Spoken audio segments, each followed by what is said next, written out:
Hello प्यारे बच्चों, स्वागत है आप सभी का एक नई वीडियो में। मेरा नाम सूरज वर्मा है। आज की वीडियो में हम सभी अभ्यास 18D के सभी क्वेश्चंस को सॉल्व करने वाले हैं।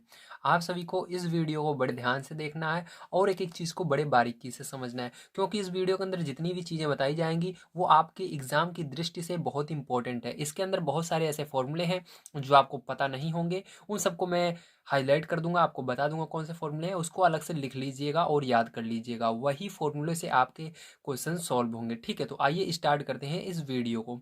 अगर आपने इसके पहले के वीडियो को नहीं देखा है तो कोई बात नहीं है, इस वीडियो को कंप्लीट देख लीजिएगा। इसके बाद प्लेलिस्ट आपको मिल जाएगी। तो यहाँ पर पहला क्वेश्चन आपको दिया गया है, एक वर्गाकार कागज जिसकी भुजा 25 सेमी है, उसको मोड़कर एक बेलन बनाया गया है, बने बेलन का वक्र पृष्ठ ज्ञात कीजिए। तो यहाँ पर देखिए, पहली बात तो आपको बताया गया है, एक वर्गाकार कागज है। वर्ग जो होता है उसकी चारों भुजाएं बराबर रहती हैं, मतलब ऐसा कागज है जो चारों तरफ से बराबर है। ठीक है, उसकी एक भुजा 25 है, तो मतलब एक भुजा 25 है तो चारों भुजाएं कितनी होंगी? 25-25 होंगी। ठीक है, अब उसको मोड़कर क्या बनाया गया? एक बेलन बनाया गया। बेलन आप सभी दे जानते होंगे, जैसे कि मान लीजिए यहाँ पर आपकी बुक में एक बेलन बना हुआ है, मैं आपको दिखा देता हूँ। तो ये देखिए, ये क्या है? बेलन है। ठीक है, तो इसी को हम बेलन कहते हैं। तो इस तरह से एक बेलन बनाया गया है, उसको मोड़ करके। ठीक है, अब यहाँ पर आगे कह रहा है, बने बेलन का वक्र पृष्ठ बताइए। तो इसका क्या बताना है? वक्र पृष्ठ बताना है आपको। इसके चारों तरफ की, ये जो चारों तरफ, अंदर का नहीं बताना है, केवल बाहर बाहर का आपको पूरा बताना है कि कितना ये लंबा है। ठीक है, कितना गोलाई में है पूरा चारों तरफ का। तो आपको इसको बताने के लिए हमेशा याद रखिएगा, जब इस तरह के प्रश्न आए, ये एक बार देख लीजिए फिर से इस प्रश्न को। जब इस तरह से आपको प्रश्न एग्जाम में मिले तो ये बहुत ही आसान है, क्योंकि जो वर्ग है, वर्ग की जो भुजा होती है वो बेलन के वक्र पृष्ठ के भुजा के बराबर होती है। बस आपको यहाँ पर इसका क्षेत्रफल निकालना है वर्ग का, और वर्ग का क्षेत्रफल जो आएगा वही वक्र पृष्ठ का क्षेत्रफल भी हो जाएगा। तो चलिए कॉपी पर चलते हैं और इसको सॉल्व कर लेते हैं। तो प्यारे बच्चों, यहाँ पर बड़े ध्यान से समझिएगा। यहाँ पर आपका एक वर्ग के आकार का कागज था। ठीक है, वर्ग की जो सभी भुजाएं होती हैं बराबर होती हैं, मैंने बता दिया है। अब उसको मोड़ करके क्या बनाया गया? एक बेलन बनाया गया। तो बेलन बनाया गया, तो ये 25 था, तो इसका नीचे और ऊपर दोनों साइड क्या होगा? 25 सेंटीमीटर होगा। ठीक है, और नीचे देखिए यहाँ पर इसका साइड साइड क्या होगा? 25 सेंटीमीटर ये भी होगा। अब इसके अंदर आपको बताना है बेलन का वक्र पृष्ठ। तो बेलन का वक्र पृष्ठ बताने के लिए आपको पता होना चाहिए, अगर हम बेलन का वक्र पृष्ठ निकाल रहे हैं और हमको यहाँ पर बेलन का वक्र पृष्ठ के लिए यहाँ पर त्रिज्या नहीं दी गई है। ठीक है, क्योंकि इसके अंदर कोई त्रिज्या नहीं होती है, ये ए के बराबर होता है। ठीक है, ये ए का मान है, भुजा को क्या कहते हैं? ए कहते हैं। तो यहाँ पर आपको हमेशा वर्ग है तो वर्ग की आपको क्षेत्रफल निकाल लेना है, वही बेलन का वक्र पृष्ठ के बराबर होता है। सीधी सीधी बात आपको क्या समझना है कि वक्र पृष्ठ निकालने के लिए वर्ग का क्षेत्रफल निकाल लेना है। तो जो वर्ग का क्षेत्रफल होता है वो हमेशा बेलन का वक्र पृष्ठ के बराबर होता है। तो इसका क्षेत्रफल निकालेंगे वर्ग का, तो वर्ग का क्षेत्रफल का फॉर्मूला क्या होता है? भुजा स्क्वायर क्या होता है? भुजा स्क्वायर होता है। ठीक है, तो भुजा स्क्वायर, तो देखिए भुजा हमको मिली है कितनी? 25। इसकी सभी भुजाएं कितनी है? 25। तो केवल एक को रख देना है यहाँ पर, एक भुजा को, जिस भुजा को आप रख सकते हैं। तो यहाँ पर हम 25 रख देते हैं। 25 का क्या करना है? आपको स्क्वायर कर देना है। तो जब आप 25 का यहाँ पर स्क्वायर कर देते हैं तो आपका क्या आएगा? ध्यान से समझिएगा। तो जब आप 25 का स्क्वायर करेंगे तो आपका 625 आ जाएगा। ठीक है, 25 का स्क्वायर का मतलब क्या होता है? इसका मतलब होता है 25 का गुणा 25 के अंदर करना है। ठीक है, तो 25 का गुणा जब 25 के अंदर करेंगे तो कितना आएगा? 625 आएगा। तो कभी भी आपको क्षेत्रफल जब निकालते हैं तो उसकी यूनिट होती है, ठीक है, स्क्वायर लग जाता है, जय जोर है। तो आपका यहाँ पर सेंटीमीटर था, सेंटीमीटर स्क्वायर कर सकते हो, या आप वर्ग सेमी भी लिख सकते हो। तो यहाँ पर स्क्वायर हम लगा देंगे। ठीक है, सेंटीमीटर स्क्वायर ऐसे भी लिख सकते हो। इस स्क्वायर को आप चाहो तो इसको हम हिंदी में वर्ग कहते हैं, तो इसको आगे वर्ग भी लिख सकते हो। ठीक है, तो इसको नहीं लगाओगे। तो यही क्या होगा? आंसर होगा। चलिए इसके बाद देखते हैं सेकंड नंबर क्वेश्चन।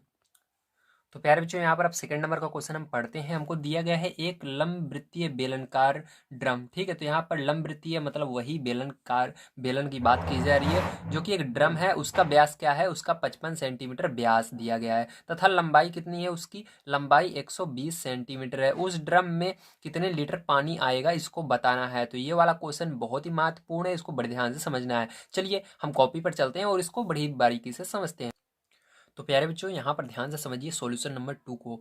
तो यहाँ पर ये आपको एक ड्रम दिया गया है। ठीक है, इसके अंदर बताया गया है इसका व्यास। तो याद रखिएगा, इस गोले से लेकर के यहाँ तक ये पूरी जो लंबाई होती है, आप किसी साइड से पूरा इधर से इस साइड मिला देते हैं। ठीक है, तो वो क्या होता है? व्यास होता है। अगर आप केवल आधा लेते हैं, यहाँ से यहाँ तक लेते हैं, इस साइड से इस साइड, तो उसको त्रिज्या कहते हैं। तो यहाँ पर हमको व्यास दिया गया है इस गोले के एक सिरे से लेकर दूसरे सिरे तक 55 सेंटीमीटर। ठीक है, और इस ड्रम की लंबाई हमको यानी हाइट दी गई है, ऊंचाई दी गई है, ठीक है, लंबाई दी गई है 120 सेंटीमीटर। अब यहाँ पर हमको दो चीजें मालूम है। अब इसी से हमको क्या निकालने के लिए कह रहा है, हमको निकालने के लिए कह रहा है ड्रम में कितना लीटर आखिर पानी आएगा उसको बताना है, ठीक है। तो चलिए इसको हम देखते हैं। अब देखिए सबसे पहले हमको व्यास दिया है, तो व्यास से हम क्या निकाल सकते हैं, व्यास से हम यहाँ पर इसकी त्रिज्या निकाल सकते हैं, त्रिज्या के बाद हमें ड्रम का आयतन निकाल सकते हैं, ठीक है। तो यहाँ पर अगर हम आयतन निकाल लेते हैं तो हमारा कितना लीटर पानी आएगा वो पता लग जाएगा। तो चलिए पहले हम त्रिज्या निकालते हैं। तो आपको पता होना चाहिए अगर हमको त्रिज्या निकालना है तो उसके अंदर हम जो व्यास होता है उसके अंदर 2 से भाग दे देते हैं, तो इसकी त्रिज्या क्या हो जाएगी, तो ड्रम की जो त्रिज्या होगी प्यारे बच्चों वो हो जाएगी 55/2, ठीक। भाग आपको नहीं देना है, बस ऐसे लिख दीजिए, ठीक है। अभी आपको इसको भाग नहीं देना है, ठीक है, क्योंकि अभी ये कट जाएगा। अब इतना हुआ, ठीक है, समझ में आ गया। अब देखिए इसके बाद क्या करना है, इसके बाद आपकी त्रिज्या आ गई, त्रिज्या के बाद अब हम क्या निकालेंगे, त्रिज्या के बाद हमको क्या चीज दी गई है, हाइट दी गई है, ठीक है, ऊंचाई दी गई है। तो हमको यहाँ पर इसकी हाइट, ऊंचाई या कह सकते हैं लंबाई, जो आप कहना चाहो, ठीक है। तो यहाँ पर हम क्या लिखेंगे, इसकी लंबाई कितनी है, इसकी लंबाई यच होती है, ठीक है। यच हमको दिया गया है 120 सेंटीमीटर, ठीक है। तो इसको लिख लेते हैं। अब देखिए यहाँ से आपको क्या मिल गया, एक त्रिज्या मिल गई और एक लंबाई मिल गई। तो इसके अंदर हमेशा याद रखिएगा जब आपको किसी चीज के अंदर की चीज ज्ञात करना हो, जैसे पानी आएगा, तेल कितना आएगा, या इसके अंदर कितना दूध आएगा, ठीक, तो उसको कहते हैं आयतन। क्या कहते हैं, आयतन। तो यहाँ पर आपको आयतन निकालना पड़ेगा, किसका, ड्रम का। तो ड्रम का आयतन का फॉर्मूला होता है, ठीक है, ड्रम का आयतन, इसको हम क्या कहते हैं, बेलन कहते हैं, ठीक है। ड्रम किस आकार का होता है, बेलन। तो क्या कह सकते हैं, ड्रम का आयतन या बेलन का आयतन, ठीक। तो हम यहाँ पर ड्रम लिखेंगे क्योंकि ड्रम की बात की जा रही है। तो ड्रम का आयतन बराबर क्या हो जाएगा, पाई आर स्क्वायर एच, ये फॉर्मूला होता है। तो यहाँ पर आपको लिखना है ड्रम का आयतन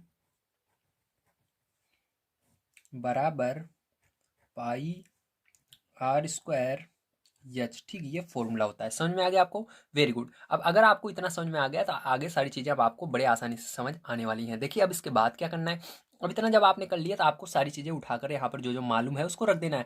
तो देखिए पाई का मान आपको पता ही है क्या होता है, पाई का मान होता है 22/7, ठीक है।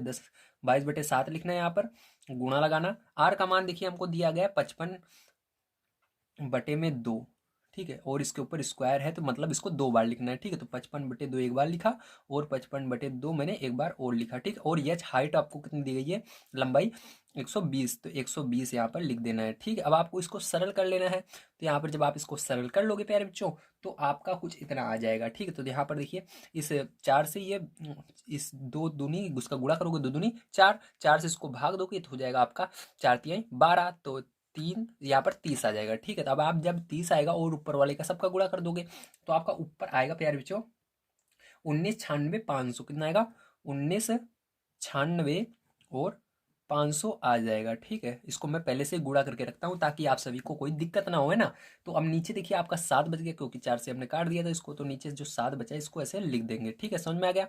अब देखिए इसके बाद क्या करना है, इसके बाद आपको इस 7 से इसके अंदर भाग दे देना है, ठीक है। आप कैलकुलेट कर लीजिएगा। और देखिए यहाँ पर जब आप इससे अंदर भाग दोगे प्यारे बच्चों तो आप सभी का आ जाएगा 28, 52, 14.28 घन सेमी, ठीक है। कितना आया, घन सेमी। तो याद रखना हमेशा घन में आयतन जो होता है वो घन में आता है, ठीक है। तो घन सेमी, या आप इसको दूसरी तरह से लिख सकते हो, कैसे लिख सकते हो, इसको आप सेमी लिखिए, इसके ऊपर क्यूब लगा दीजिए। घर को क्या कहते हैं, इस तरह से भी लिख सकते हो, ठीक है। इनमें से कोई एक लिखना, जाए इसको, ठीक है, जो आपको अच्छा लगे उसको लिख देना। तो मैंने यहाँ पर समझ लीजिए सेमी क्यूब लिख दिया है, ठीक है, जो आप लिखना चाहो, लेकिन एक कोई लिखना है, दोनों को मत लिखिएगा, ठीक है। अब देखिए आगे देखते हैं। अभी आपका आंसर नहीं आया क्योंकि आपको इसको लीटर में बताना है। तो लीटर में आपको पता होता है लीटर के अंदर कितने जीरो होते हैं, सॉरी 1 ग्राम में कितने लीटर, यानी आपको घन को किस में बदलना है, अब लीटर में बदलना है। तो लीटर में बदलने के लिए आपको क्या करना पड़ेगा, इसके अंदर 1000 में भाग देना पड़ेगा क्योंकि लीटर में 3 जीरो होते हैं, ठीक है। 1000 को लीटर कहते हैं, ठीक है। तो यहाँ पर आपको क्या करना है, यहाँ पर 1000 से आपको इसको भाग देना पड़ेगा। तो चलिए यहाँ पर भाग दे देते हैं पैर चो 1000 से, तो इसको लीटर में कन्वर्ट करना पड़ेगा क्योंकि आपको इसको लीटर के अंदर पानी बताना है। तो यहाँ पर 52, 14.28, ठीक है। अब भाग दे देंगे इसको कितने से, 1000 से, तो ये कितने में, किस में बदल जाएगा, लीटर में बदल जाएगा। किस में बदल जाएगा, लीटर में।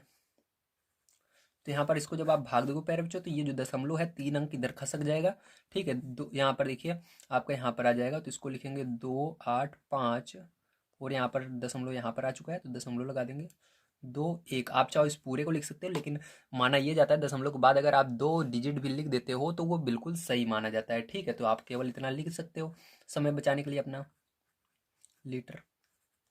तो प्यार जो ये क्या होगा, यही करेक्ट आंसर आपका हो जाएगा। उम्मीद है आप सभी को सारी चीज़ें समझ में आई होंगी। चलिए इसके बाद चलते हैं हम सॉल्यूशन नंबर 3 पर और उसको समझते हैं।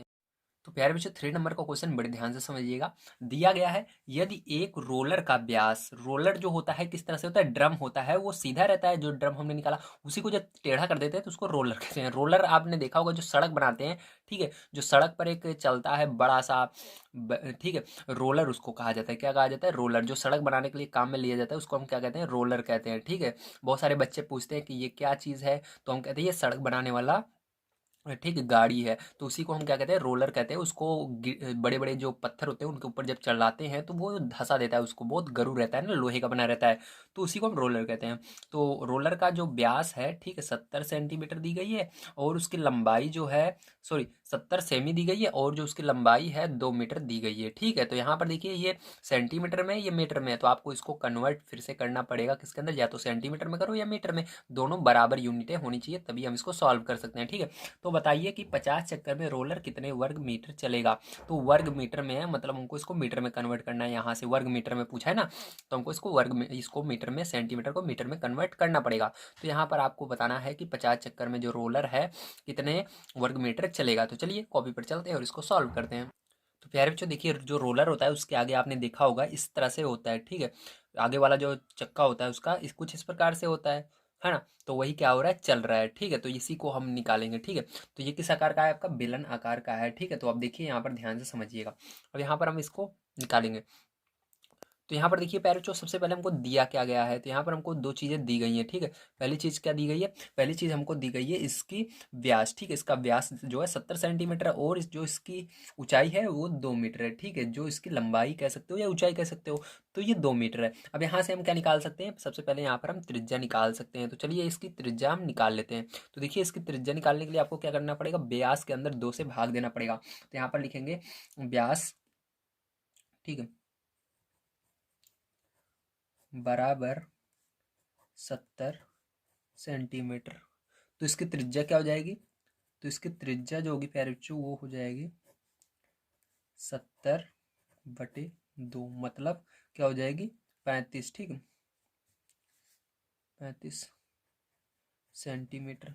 अब देखिए 35 सेंटीमीटर, अब मैंने कहा था एक मीटर में एक सेंटीमीटर में, तो आपका आंसर नहीं आ सकता है, आपको दोनों को एक ही यूनिट में चेंज करना पड़ता है। तो यहाँ पर हम क्या करेंगे, सेंटीमीटर को मीटर में चेंज करेंगे। तो ये इसको चेंज करने के लिए आपको क्या करना है, भाग देना है। याद रखिएगा, जो छोटी यूनिट है, ठीक है, उससे जब हम बड़ी यूनिट में भाग चेंज करते हैं, तो देखिए जो ये लंबाई की छोटी यूनिट होती है सेंटीमीटर, और जो मीटर होती है वो बड़ी यूनिट होती है। ठीक है, मीटर बहुत दूर तक होता है और सेंटीमीटर बहुत छोटा छोटा होता है। इसीलिए आपको जब छोटे से बड़े में चेंज करना पड़ता है तो भाग देना है। जब आपको बड़े से छोटे में बड़े से छोटे में चेंज करना है तो वहाँ पर गुणा करना है। तो यहाँ पर हम क्या कर रहे हैं, छोटे वाली यूनिट से बड़ी वाली यूनिट यानी मीटर में चेंज कर रहे हैं, तो यहाँ पर भाग देना है।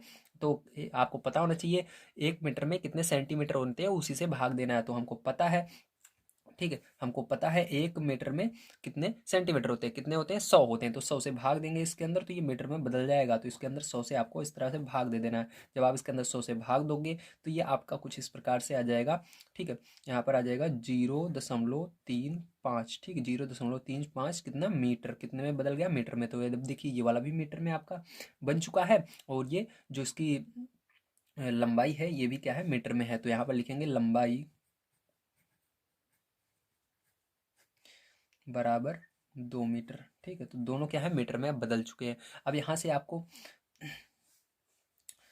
ये एक तो ये मिल गया और दूसरा ये वाला मिल गया है ना। अब दोनों से क्या करना है आपको, यहाँ पर अब आपको रोलर का वक्र पृष्ठ निकालना है, क्योंकि हमको इसके अंदर जो आपका ये कह सकते हैं बेलन है। ठीक है, जो बेलन है इसके अंदर की चीज़ नहीं पूछ रहा है, ठीक है, आपसे बाहर पूछ रहा है कितनी बार वो चक्कर लगाएगा, मतलब ये इसके बाहर वाली चीज़ों को पूछ रहा है। जब अंदर वाली चीज़ों को पूछता है तो यहाँ पर हम आयतन निकालते हैं। ठीक है, इसके अंदर क्या कितना आएगा, पानी आएगा, दूध आएगा, ऐसे चीज़ें पूछता है। ठीक है, तो उस वहाँ पर आयतन निकाला जाता है। जब बाहर की चीज़ पूछ रहा है, जैसे कितनी बार लुढ़केगा, कितना दूर चला जाएगा, तो वहाँ पर हम बाहर का निकालते हैं। मतलब आपको वक्र पृष्ठ निकालना है इसके चारों तरफ को, उसको हम क्या कहते हैं, वक्र पृष्ठ कहते हैं। तो यहाँ पर आपको वक्र पृष्ठ निकालना पड़ेगा। तो चलिए निकाल लेते हैं रोलर का वक्र पृष्ठ। तो लिखेंगे रोलर का वक्र पृष्ठ, ठीक है। रोलर का वक्र पृष्ठ बराबर आपका फॉर्मूला होता है प्यारे बच्चों 2πr/h। क्या होता है? 2πr/h, हमेशा याद रखिएगा क्या होता है 2πr/h, ठीक है। अब देखिए यहाँ पर इस फॉर्मूले के अंदर क्या रखेंगे, इस मान को रख देंगे जो जो हमको पता है। अब देखिए यहाँ पर सारी चीज़ें हमको पता है। अब यहाँ पर हम मान को रखना यहाँ से स्टार्ट करते हैं। तो देखिए यहाँ पर आपको 2 की जगह 2 ही रहेगा, इंटू लगाना, पाई का मान 22/7 होता है, तो 22/7 लिख देना, ठीक है। अब देखिए इसके बाद क्या करोगे, इसके बाद गुणा लगाना।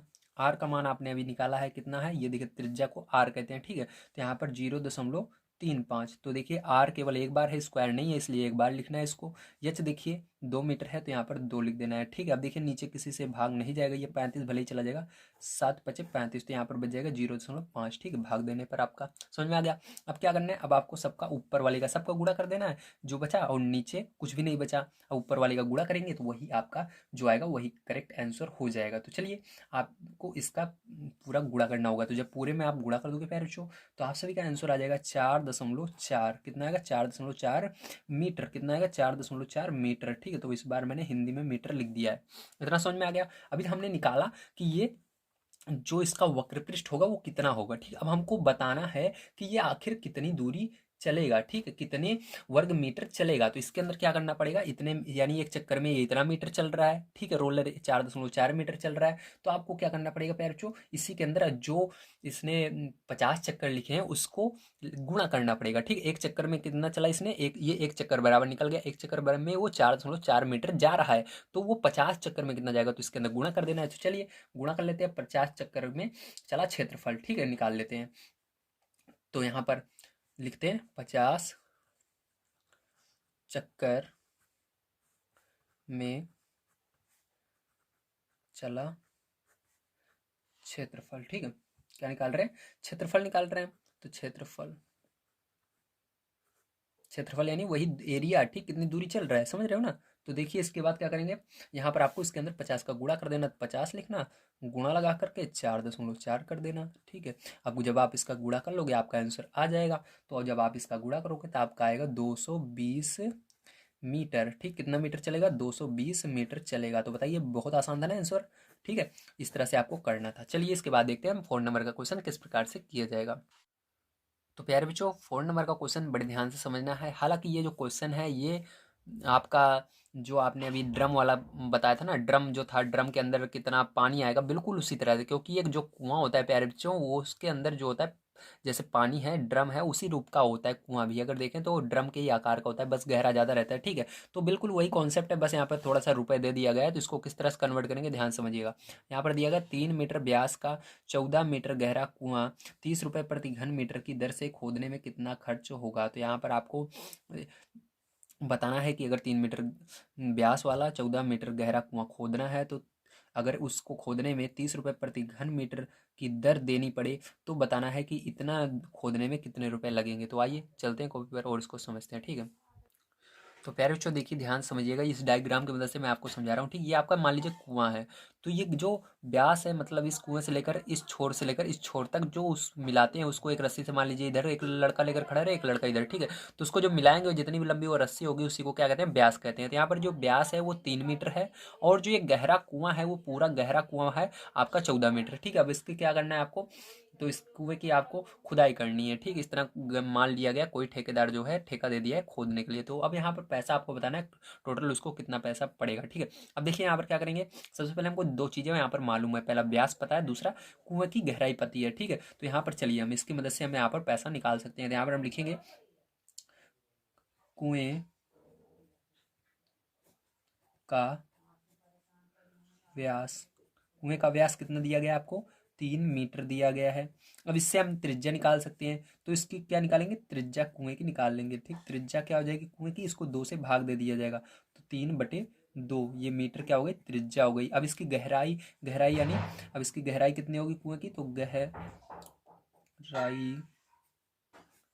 ठीक है, गहराई क्या हो जाएगी ध्यान समझिएगा, गहराई गहराई को हम एच कहते हैं, ठीक है, हाइट। तो ये आपकी हो जाएगी 14 मीटर। ठीक है, देखिए सारी चीज़ें यहाँ पर मीटर में है, किसी को बदलना नहीं है, किसी यूनिट को चेंज नहीं करना है, सारी यूनिटें समान है। ठीक है, हमारी मीटर में है। अब यहाँ से डायरेक्ट आप क्या कर सकते हैं, यहाँ पर मैंने आपको बताया था जब अंदर की बात होती है, जैसे अभी मैंने पहला वाला जो क्वेश्चन करवाया था उसके अंदर बताया था अंदर की बात होती है, तो वहाँ पर हमको क्या निकालना पड़ता है, आयतन निकालना पड़ता है। ठीक है, तो यहाँ पर भी हम क्या करेंगे, इसका आयतन निकालेंगे कुएं का, क्योंकि इसके अंदर काम करना है, बाहर नहीं करना है। ठीक है, तो यहाँ पर कुएं का आयतन निकालेंगे। चलिए निकाल लेते हैं। तो कुआं जो है वो किस आकार का दिख रहा है आपको, ड्रम के आकार का है, यानी बेलन के आकार का है। तो बेलन का आयतन क्या होता है, फॉर्मूला आपको पता होगा, पहले क्वेश्चन में मैंने करवाया था और कहा था लिख भी लेना। ठीक है, तो मैं आपको बता देता हूँ। कुएं का आयतन जो होगा वो होता है pi R square H, pi R square और एच। ठीक है, ये होता है। अब यहाँ पर क्या करना है, आपको सारे मान को रख देना है। तो चलिए यहाँ पर मान को रख देते हैं। पाई का मान होता है 22/7। ठीक है, तो यहाँ पर ध्यान रखिएगा, आपको 22/7 हमेशा रखना है। ठीक है, पाई की जगह, और गुणा लगाना है। आर का मान देखिए यहाँ पर कितना अभी हमने निकाला, आर का मान, ये जो त्रिज्या है ये आर होती है 3/2। तो यहाँ पर 3/2 कितनी बार लिखना है, 2 बार, क्योंकि यहाँ पर ऊपर स्क्वायर है। तो 3/2, और यच जो ऊंचाई है कितनी है, 14 है, तो 14 लिख देना है। अब देखिए 7 से ये 14 कट जाएगा 2 बार में, और इस 2 से ये 2 कट जाएगा। तो यहाँ पर आगे देखिए आपका क्या बचेगा, इस साइड में आपको बता देता हूँ। तो यहाँ पर देखिए आपका 22 बचा, गुणा 3 बचा, गुणा 3 बचा, और ऊपर देखिए दोनों कट गए हैं, कुछ नहीं बचे, नीचे केवल आपका 2 बचा है। क्या बचा है, 2 बचा है ना। अब देखिए ध्यान से समझिएगा। अब यहाँ पर क्या करेंगे, अब हम इस 2 से इस 22 को भाग दे सकते हैं, 2 एक कम 2, और 2 एक कम 2, 2 एक कम 2, तो आपका यहाँ पर क्या बचा है, 11, और इन दोनों का गुणा कर देते हैं, 3 त्रिक का 9, और यहाँ पर क्या आ जाएगा, 99। कितना आया, 99 आया। क्या आया, 99 आपका, 99 आपका इसका आयतन आया। तो आयतन को हमेशा मैंने कहा था घन, यानी इसके ऊपर क्यूब लगा देते हैं। ठीक है, तो इसका यूनिट क्या थी, मीटर, तो मीटर के ऊपर क्या लगा देंगे, क्यूब, मीटर क्यूब, या इसको आप घन क्यूब भी कह सकते हो। ठीक है, तो यहाँ पर इतना आया, कितना आया, और 99 मीटर क्यूब आ गया, इसका क्या आ गया, आयतन आ गया। अब इसके बाद हमको क्या निकालना है, यहाँ पर निकालना है खुदाई में हमको आखिर कितना खर्चा लगा। तो आपको कुछ नहीं करना है, बस इसी 30 का, जो यहाँ पर आपको एक सेकंड आपको दिखा देता हूँ, जो ये रुपए दिया गया है। ठीक है, क्योंकि ये प्रति घन मीटर में है, तो घन मीटर में है, तो हमने अभी जो निकाला है वो किस में है, वो ये देखिए आयतन इसका क्या होता है, मीटर, इसको क्यूब को क्या कहते हैं, घन कहते हैं, तो इसी को घन मीटर कहेंगे। ठीक है, या आप इसको घन मीटर भी लिख सकते हो, क्यूब को हमेशा घन पढ़ा जाता है। तो हमारा क्या आ गया है, जो ये आया है ये भी घन मीटर में है, और जो यहाँ पर खुदाई हो रही है वो भी घन मीटर में है। मतलब प्रति, यानी 1 घन मीटर खोदने में 30 रुपए लग रहे हैं। तो आपको बताना है 99 घन मीटर खोदने में कितने रुपए लगेंगे। तो सीधी सी बात है, 99 का अगर हम 30 में गुणा कर दें, ठीक है, जैसे एक पेन जो है 5 रुपए का मिल रहा है, तो बताइए 99 पेन कितने रुपए का मिलेगा। तो इसी 99 में 5 का गुणा कर दिया जाता है, वही काम यहाँ पर भी करना है। ठीक है, तो बस आपका आंसर आ जाएगा। चलिए लिख लेते हैं। तो यहाँ पर लिखेंगे 99 घन घन कुएं को खोदने, कुएं को खोदने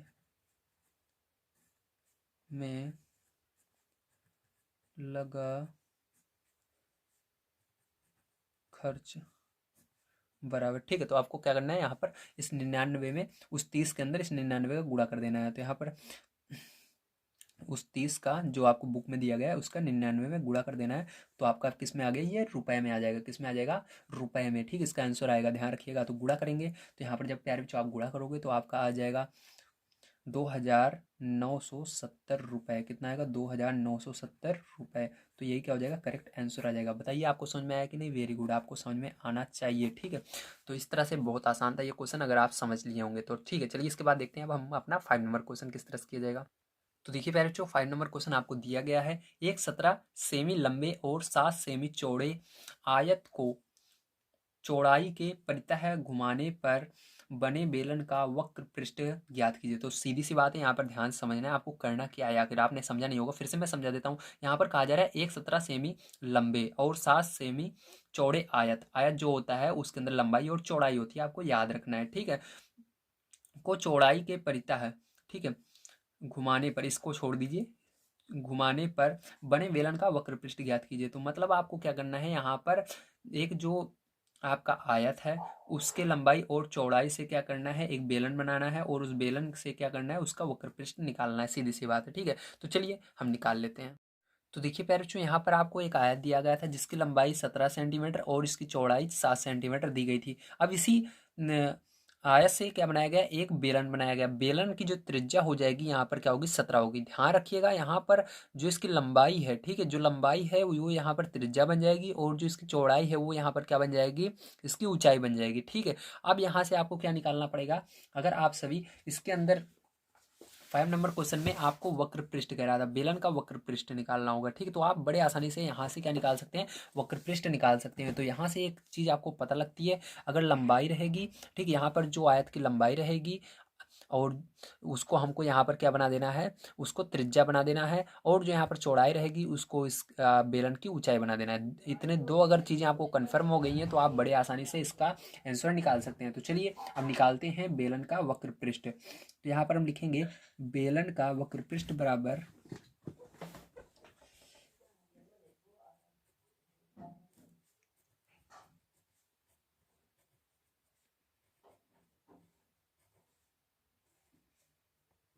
फॉर्मूला क्या होता है, बेलन का वक्र पृष्ठ बराबर आप सभी को पता होगा 2πr h होता है। क्या होता है, 2πr h। ठीक, ये होता है फॉर्मूला। अब इसकी मदद से आप बड़े आसानी से सभी क्वेश्चन इसके सभी मान को रख करके इसका आंसर निकाल लेंगे। अब देखिए यहाँ पर मान को रख देते हैं, 2 गुणे, अब पाई का मान होता है 22/7, तो यहाँ पर क्या करेंगे हम 22/7 रख देंगे, कूड़ा लगाएंगे। आर का मान मैंने अभी बताया, त्रिज्या यहाँ पर 17 आई है तो यहाँ पर 17 लिखेंगे और यहाँ पर जो ऊंचाई है वो 7 हो जाएगी तो 7 लिख देंगे। ठीक है, अब देखिए 7 से ये 7 कट जाएगा और यहाँ पर 22 का गुणा 2 में करेंगे 44 हो जाएगा और गुणे 17 कर देंगे। जब आप इन दोनों का गुणा कर देते हैं तो आपका 748 आ जाता है। तो आपकी बुक में जो आंसर हो सकता है आगे पीछे हो, जैसे मेरी बुक में है। ठीक है, तो याद रखिएगा वक्र पृष्ठ जो होता है हमेशा वर्ग मीटर में होता है, या मीटर स्क्वायर भी आप कह सकते हो। ठीक, तो वर्ग मीटर। इसके अंदर आंसर क्वेश्चन आपके बुक में टोटल 7 दिए गए हैं, लेकिन आंसर केवल 6 दिए गए हैं, मतलब आपका एक आंसर गायब कर दिया गया है। ठीक है, वहाँ से कन्फ्यूजन मत देखना, वहाँ से देखिएगा जो आंसर जहाँ से जो आपका 4 नंबर का क्वेश्चन है वहीं से इसका आंसर गलत हो रहा है। ठीक, 4 नंबर का आंसर नहीं दिया गया बुक में, 5 का दिया गया है, 6 का दिया गया, 7 का दिया गया है। ठीक है, आपका 4 नंबर का क्वेश्चन आंसर हटा दिया गया है मेरी वाली बुक में। ठीक है, आपके पास जो हो शायद तक सही कर दिया गया हो, उसके अंदर मैच कर लीजिएगा। अब देखिए ये हो गया आपका आंसर करेक्ट। आइए चलते हैं इसके बाद हम 6 नंबर क्वेश्चन पर और उसको सॉल्व करते हैं प्यारे बच्चों। तो प्यारे बच्चों 6 नंबर क्वेश्चन आपको दिया गया है, यदि एक लंब वृत्तीय बेलन के आधार की त्रिज्या 7 है, मतलब आपको एक बेलन दिया गया है जिसकी आधार की त्रिज्या 7 है और उसकी ऊंचाई 14 सेंटीमीटर है, तो बेलन का संपूर्ण पृष्ठ ज्ञात करना है। तो संपूर्ण पृष्ठ ज्ञात करने की बहुत लंबी प्रक्रिया होती है, इसको बड़े ध्यान से आपको समझना है। ठीक है, इसके अंदर हमको 2-3 चीज़ें पहले निकालना पड़ेगा, तभी आप संपूर्ण पृष्ठ निकाल सकते हो। तो चलिए, आपने बेलन तो समझ लिया है किस तरह होता है, अब तो डायग्राम बनाने की जरूरत नहीं है। ठीक, अब इसको डायरेक्ट समझते हैं। तो देखिए प्यारे बच्चों, यहाँ पर आपको दो चीज़ें दी गई हैं, बेलन की त्रिज्या दी गई है और उसकी ऊंचाई दी गई थी। यहाँ से हम आसानी से अब इसका वक्र पृष्ठ निकाल सकते हैं। ठीक है, तो आइए वक्र पृष्ठ निकाल लेते हैं। वक्र पृष्ठ निकालने का फॉर्मूला होता है 2πr h। क्या होता है, 2πr h। ठीक है, तो इसके अंदर मान को रख के हम इसका वक्र पृष्ठ निकाल सकते हैं। तो चलिए निकाल लेते हैं, 2 गुणे 22/7 गुणे 8, आर का मान 7 गुणे यच का मान 14, तो रख दिया मैंने। ठीक है, अब 7 से ये 7 कैंसिल हो जाएगा और यहाँ पर 22 का गुणा 2 में करोगे 44 के अंदर 14 का गुणा कर दोगे। ठीक, तो जब आप 44 के अंदर 14 का गुणा कर दोगे तो आपका 616 सेंटीमीटर में था, तो ये सेंटीमीटर में इसका आंसर आएगा। तो सेमी स्क्वायर लगा दो। ठीक है, ये आ गया आपका। इसको वर्ग भी पढ़ा जाता है स्क्वायर को, तो वर्ग सेमी कह सकते हो, सेमी स्क्वायर कह सकते हो। ठीक है, तो ये आ गया। अब यहाँ से देखिए हमने क्या निकाला, इसका वक्र पृष्ठ निकाल लिया। अब वक्र पृष्ठ निकालने के बाद आप सभी आधार का क्षेत्रफल निकाल सकते हो। क्या निकाल सकते हो, आधार का क्षेत्रफल। ठीक, तो अब यहाँ पर हम क्या निकालेंगे, आधार का क्षेत्रफल निकालेंगे। तो चलिए अब इसके आधार का क्षेत्रफल निकाल लेते हैं। तो देखिए आधार का क्षेत्रफल बराबर क्या होता है, πr²। ठीक है, क्योंकि आधार का क्षेत्रफल निकालने के लिए आपको पता होना चाहिए, आधार जो होता है वो गोलाकार होता है। ठीक, गोल गोल रहता है, वृत्त होता है, तो वृत्त का जो क्षेत्रफल होता है वो πr² ही होता है। ठीक है, तो इसीलिए हमने क्या लिखा, πr²। अब देखिए यहाँ पर पाई का मान जो है 22/7 है और आर का मान जो है क्या है, 7। तो यहाँ पर 7 दो बार लिखेंगे क्योंकि स्क्वायर है, एक साथ से एक साथ कट जाएगा। यहाँ पर 22 का गुणा 7 में कर देंगे तो आपका आ जाएगा 154। ठीक है, क्योंकि यहाँ पर क्षेत्रफल निकाला इसलिए स्क्वायर लग जाएगा, सेंटीमीटर स्क्वायर इसके अंदर भी। चलिए अब इतना हो गया। अब यहाँ से फिर हम आसानी से बेलन का संपूर्ण वक्रपृष्ठ निकाल सकते हैं। तो चलिए बेलन का संपूर्ण वक्रपृष्ठ यहाँ पर हम निकाल लेते हैं। तो लिखेंगे बेलन का संपूर्ण वक्रपृष्ठ